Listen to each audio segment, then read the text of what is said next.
সমগ্র বরাক উপত্যকা সহ বিভিন্ন এলাকার গুরুত্বপূর্ণ খবরের মধ্যে স্বাগতম। আজ হলো 20 ফেব্রুয়ারি, 7 ফাল্গুন, শুক্রবার। আজকের প্রথম খবরটি হলো, যাহারা পিএম কিষাণ যোজনার অধীনে রয়েছেন তাহাদের জন্য একটি গুরুত্বপূর্ণ খবর। যদি ইকেওয়াইসি ঠিক না থাকে তাহলে অতি শীঘ্রই ইকেওয়াইসি ঠিক করান। যদি আপনি কিষাণ যোজনার নতুন তালিকায় থাকেন তাহলে ফার্মার আইডি আপনার জন্য খুবই গুরুত্বপূর্ণ হয়ে পড়েছে। যাহাদের ফার্মার আইডি আছে তাহাদের প্রয়োজন নেই, কিন্তু যাহারা নতুন আবেদন করে অন্তর্ভুক্ত হয়েছেন তাহাদের জন্য খুবই গুরুত্বপূর্ণ হয়ে পড়েছে ফার্মার আইডি। কিষাণ যোজনার টাকা লাভ করতে চান তাহলে আপনার জন্য খুবই গুরুত্বপূর্ণ হয়ে পড়েছে ফার্মার আইডি। সরকারের পক্ষ থেকে জানানো হয়েছে, অনেক ভুয়ো কৃষক পিএম কিষাণ যোজনার আওতায় রয়েছেন, তাহাদেরকে বাছাই করে পিএম কিষাণ যোজনার তালিকা থেকে কর্তন করা হবে এবং যাহারা পিএম কিষাণ যোজনার যোগ্য রয়েছেন তাহাদেরকে পিএম কিষাণ যোজনার অধীনে রাখা হবে। যাহারা প্রকৃত কৃষক তাহারাই পিএম কিষাণ যোজনার টাকা পাবেন। এর পরবর্তী খবরটি হলো, হাইলাকান্দি জেলার লালায় গ্যাস সিলিন্ডারের বিস্ফোরণের ফলে ঘর আসবাবপত্র সহ গুরুত্বপূর্ণ সব ধরনের নথি পুড়ে ছাই। অসহায় মা এবং 2 কন্যা সন্তান, ঘরের পুরুষ একজন উপার্জনের জন্য বাহিরে থাকেন। গ্যাস সিলিন্ডারের বিস্ফোরণের বিকট শব্দ আর মুহূর্তের মধ্যে সব পুড়ে ছাই। তবে ঘরের পরিবারের লোকজন প্রাণে বাঁচলেন অল্পের জন্য। স্থানীয়দের সহায়তায় আগুন নিয়ন্ত্রণ আনা হয়, কিন্তু এর আগে ঘর সহ গুরুত্বপূর্ণ সব ধরনের নথিপত্র পুড়ে ছাই। এই ভয়ঙ্কর সিলিন্ডারের বিস্ফোরণের আগুনের লিলিশিকান ছড়িয়ে পড়ে এবং মুহূর্তের মধ্যে ঘর সহ জরুরি নথিপত্র পুড়ে ছাই হয়ে যায়। জানা গিয়েছে কিছু আর বাঁচেনি, অনেক টাকার ক্ষয়ক্ষতি হয়েছে বলেও সূত্রে প্রকাশ পাওয়া গিয়েছে। এই ভয়ঙ্কর ঘটনাটি ঘটেছে বরাক উপত্যকার হাইলাকান্দি জেলার লালা এলাকার রাজেশ্বরপুর 4র্থ খণ্ডের মুক্তাচড়া গ্রামে। এই ঘরের গৃহবধূ অর্পণা নাথ এবং স্বামী নিবাস নাথ। অর্পণা নাথ 2 কন্যা সন্তানকে নিয়ে খোলা আসমানে বর্তমানে জীবন সংকট হয়ে পড়েছে বলে গৃহবধূ অর্পণা নাথ সংবাদ মাধ্যমে জানিয়েছেন এবং স্বামী কর্মসূত্রে বর্তমানে গুয়াহাটিতে। গৃহবধূ অর্পণা নাথ জানিয়েছেন, এই গ্যাস সিলিন্ডারের বিস্ফোরণের ফলে আগুনের লিলিশিকান ছড়িয়ে পড়ে এবং গুরুত্বপূর্ণ নথিসহ অনেক কিছু রয়েছিল সবই পুড়ে ছাই হয়ে গিয়েছে। অসহায় হয়েছি আমি, আমার 2 কন্যা সন্তানকে নিয়ে খোলা আসমানের নিচে আমাকে এখন আশ্রয় করতে হচ্ছে। এর পরবর্তী খবরটি হলো, অবৈধ অস্ত্র কারখানায় পুলিশের হানা, গ্রেফতার 5 জন, সঙ্গে অনেক অবৈধ অস্ত্র উদ্ধার। পুলিশের এসটিএফ এবং বিহার এসটিএফ এর যৌথ অভিযানে ভাগলপুরে অবৈধ অস্ত্র কারখানায় অনেক অস্ত্র উদ্ধার করা হয়, সঙ্গে 5 ধৃত ব্যক্তিকে আটক করা হয়। জমজমাট ভাবে চলছিল বেআইনি অস্ত্র কারখানা। বিহারের ভাগলপুর জেলার মধুসূদনপুরের একটি বাড়িতে গোপন সূত্রের ভিত্তিতে পুলিশ প্রশাসনের এই অভিযান চলে এবং সেই বাড়ির মালিক মোহাম্মদ নাসির সহ আরো 4 জনকে আটক করতে সক্ষম হন পুলিশ প্রশাসন। সূত্রে জানা গিয়েছে 20টি পিস্তল উদ্ধার করা হয়, যাহা প্রায় তৈরি অবস্থায় ছিল।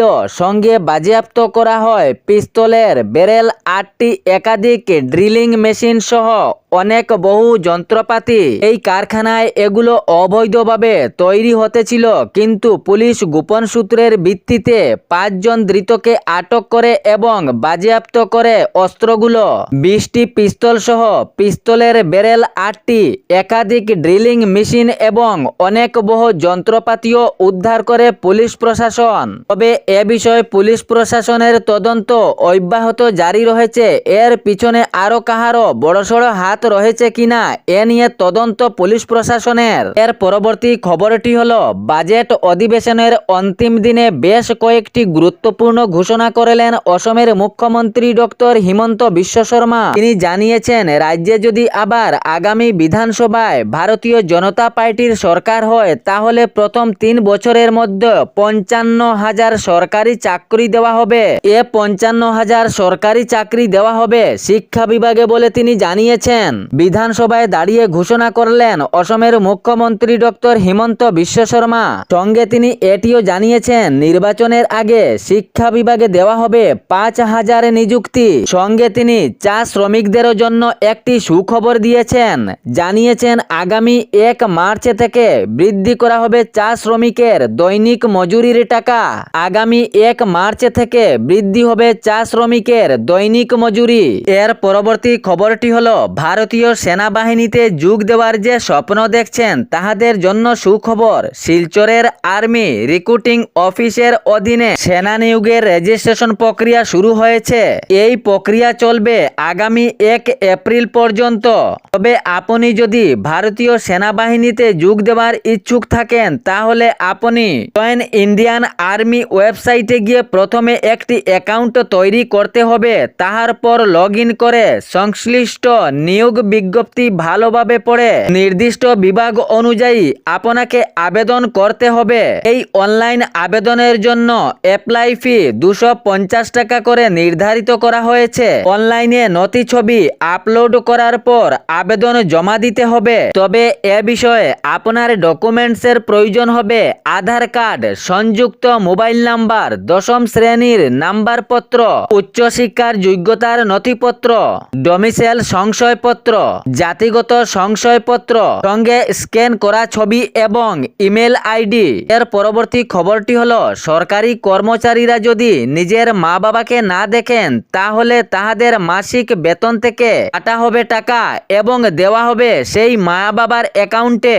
ঘোষণা করলেন অসমের মুখ্যমন্ত্রী ডক্টর হিমন্ত বিশ্ব শর্মা। তিনি জানিয়েছেন, সরকারি কর্মচারীরা যদি নিজের মা বাবাকে না দেখেন তবে তাহাদের মাসিক নির্ধারিত বেতন থেকে 10 থেকে 15% টাকা তাহাদের মা বাবার অ্যাকাউন্টে ট্রান্সফার করে দেওয়া হবে, যাহাতে তাহাদের মা বাবার কোনো অসুবিধা না হয়। সরকারি কর্মচারী হয়েও যদি নিজের মা বাবাকে না দেখেন তাহলে আপনার নির্ধারিত বেতন থেকে 10 থেকে 15% টাকা নিজের মা বাবার ব্যাংক অ্যাকাউন্টে ট্রান্সফার করে দেওয়া হবে।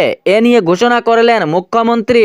এর পরবর্তী খবরটি হলো, শিলচরের বরোদা কলোনিতে রহস্যজনক মৃতদেহকে ঘিরে পুরো চাঞ্চল্য সৃষ্টি হয়েছে এলাকা জুড়ে। শিলচরের বরোদা কলোনির একটি দোকানের সামনে থেকে এক অজ্ঞাত পরিচয় যুবকের মৃতদেহ উদ্ধার করেছে পুলিশ প্রশাসন। ঘটনার বিবরণে জানা যায়, দোকানের বারান্দার সামনে এই মৃতদেহ দেখে স্থানীয়দের মধ্যে পুরো চাঞ্চল্য সৃষ্টি হয়। আতঙ্কিত হন স্থানীয়রা।